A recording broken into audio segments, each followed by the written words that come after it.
Thank you for joining us today on 10 Minutes with the Artist, an episodic series that explores the art practice and the personal vision that guides artists. On today's episode, we're very proud to have Lauren Falcon, who is completing her master's in architecture at North Dakota State University. We invited her today to speak about her research and the creation of artifacts in preparation of her defense. Lauren's work is made of the items we dream through. She takes the blankets, the light, the poetry of the unconscious, and designs a structure for us to navigate. This nest resembles the act of dreaming and provides a place for the layers of organized thought to be removed. I'm Anthony Ferris, and this is 10 Minutes with the Artist.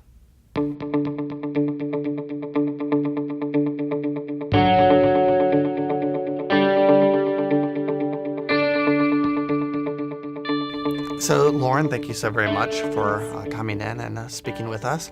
So, surrealism has these sort of like deep foundational connections with like art history, right? Mm-hmm. And it has a deep connection with the subconscious and psychology. But I'm kind of curious why it's still relevant in contemporary art and in your work.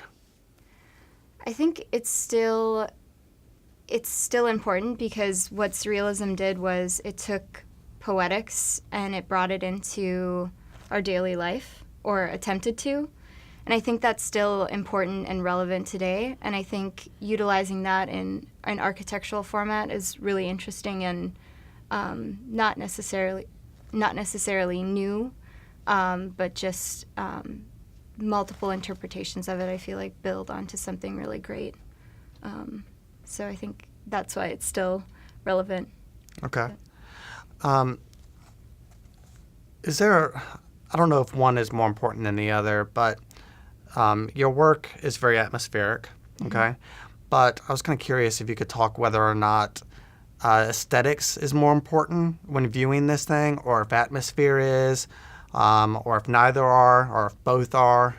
I think it's definitely both. I mean, aesthetics lead, I feel like, into atmosphere.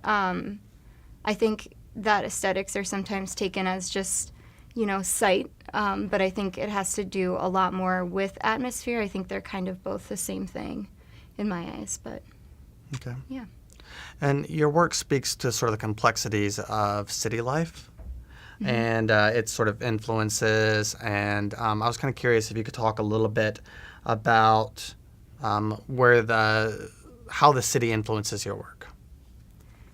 Right. So each site location that I have is the architecture that's going in that location is very specific, and it's responding to that specific context. So it's not necessarily like a generalization of the complexities of the city. It's more micro than that.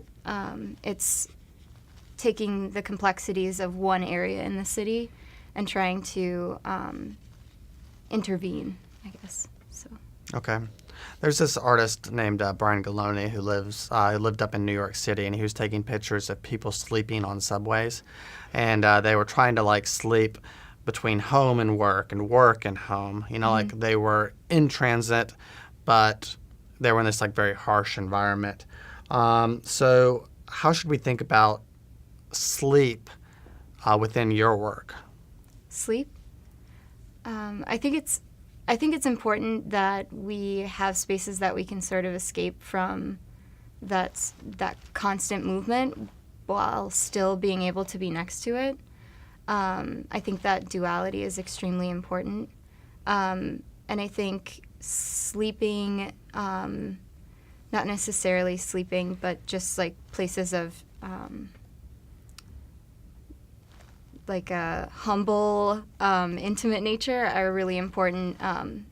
And I know that like those people probably it's like a last resort for them to sleep in those places. So I think it's interesting where people can sort of find those places to sleep. Yeah. I don't know. Well, I mean, like, so it appears that sort of restive nature is important, and that sort of like safe place that sort of like separates it.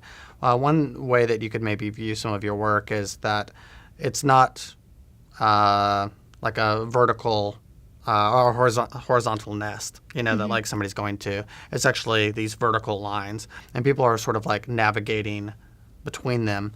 So, and it almost looks like sort of like a sound stage, like where like you could maybe say something and you may not be able to hear it on the other side because you have this fabric that's protecting. Why do you have these sort of parallel vertical forms? So my sites are located next to areas of high transit. So I wanted it to be a place that you would move through and be going through these spaces, but they would still slow you down and sort of do that dampening effect, as well as playing with what was actually in the room. So the beams that were hanging, or the sheets were actually hung from the ceiling, and they played off of the natural structural system of the room. So I think that was important as well. So is this a site-specific work where like it would be completely necessary to always see this work in that environment because those beams play an important role, or can this be moved to a different place and exist? I think if it was moved to a different place, the setup of the room would change, for sure. Okay. Mm-hmm. Can you talk a little bit about the what the sleeves sort of signify and why you have them sort of woven into your work? The sleeves, like the pockets of the sheets. I think, the pockets of each of the sheets are filled with poetry. So the whole point of this was that, it was made out of objects that we dream through. So sheets and poetry and things that you can find. So it's like pages. So I think that's how it's sort of reading into surrealism as well. Because I think combining the two together in sort of a poetic way can lead to some great architecture. So hopefully. Okay. And can you talk a little bit about the light? The light? Yeah, because, we were talking about sort of aesthetics and atmosphere. The light seems to have a large role in creating that sort of sense of... Yeah, so I guess I sort of drew from... there's a Greek goddess. Her name is Hestia, and she is the goddess of fire, and is, if you search back, she's sort of the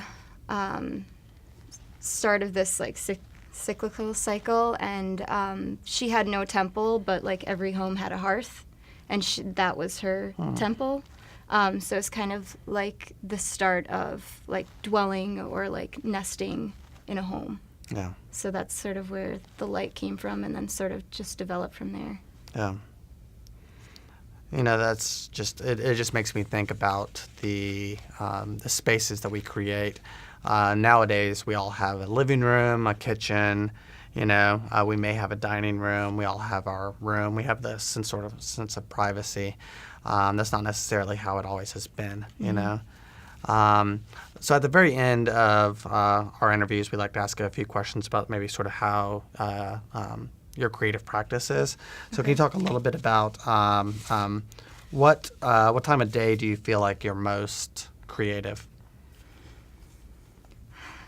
I don't know. It's random for me. I don't think that I'm, there's a specific time where I am more creative than other times. I think I'm more productive in the morning, but I feel like certain things just happen by coincidence. Are you feeling really creative right now? Not necessarily, but hopefully later on today. Yeah. Do you listen to music while you are making your work? Usually. Okay. I think so. And what do you listen to? Oh goodness, I don't know, all sorts of stuff. Lately, I've been into jazz, so I've been listening to a lot of jazz. Love it. So. And then, are you reading anything right now? I bought Infinite Jest or whatever, the David Foster Wallace book. Oh, okay. but I haven't cracked it open yet because it's like 1,000 pages. Yeah. So, but I'm excited to be able to open that book. On our up, next so. episode, we will just bring the book, and you can just read it either Yeah. aloud or just sit here. And then maybe the last question is, what's next for you? I am going somewhere. I don't know where that is yet, but I am excited I will probably be moving somewhere, so I don't know yet where that is. Oh, we'll update people on the next episode. So I'd like to thank you, Lauren, so much for your time. And I'd like to thank all of you for your time and your interest in the professional practice and the creative explorations happening here at North Dakota State University. So thank you. And for everyone here at the Memorial Union Gallery, keep creative.